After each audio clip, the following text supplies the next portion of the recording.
புதுசாக PC build பண்ணுறவங்க பண்ணுற ஒரு மிஸ்டேக் தான் இது. ஆக்சுவலாக ரேம் இன்ஸ்டால் பண்ணும்போது அது எல்லாமே பக்கத்து ஸ்லாட்டில் இன்ஸ்டால் பண்ணுவாங்க. அதாவது உங்ககிட்ட 2 ரேம் ஸ்டிக் இருந்துச்சுன்னா அதை பக்கத்து ஸ்லாட்டில் இன்ஸ்டால் பண்ணிங்கன்னா அது சிங்கிள் ரேமாக தான் ஒர்க் ஆகும்.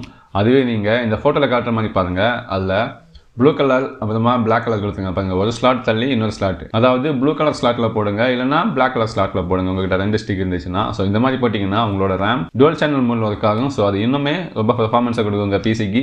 கேமிங்கில் கூட இம்ப்ரூவ் ஆகும். எக்ஸாம்பிளுக்கு இந்த அசாசின் கிரீட் கேமோட பெஞ்ச்மார்க் கொடுத்துருக்கேன் பாருங்க. இந்த 2 ஸ்டிக் தான் இனிமே FPS கொடுக்குது. இதே தான் சேம் தான் நம்மளோட பிசியோட பெர்ஃபார்மன்ஸும் இதனால இன்க்ரீஸ் ஆகும். இந்த மாதிரி இன்னும் நிறைய இன்ஃபர்மேஷன் தெரிஞ்சுக்கணும்னா என்னோட சேனலை மறக்காம சப்ஸ்கிரைப் பண்ணுங்க. என்னோட மற்ற வீடியோஸும் செக் பண்ணி பாருங்க.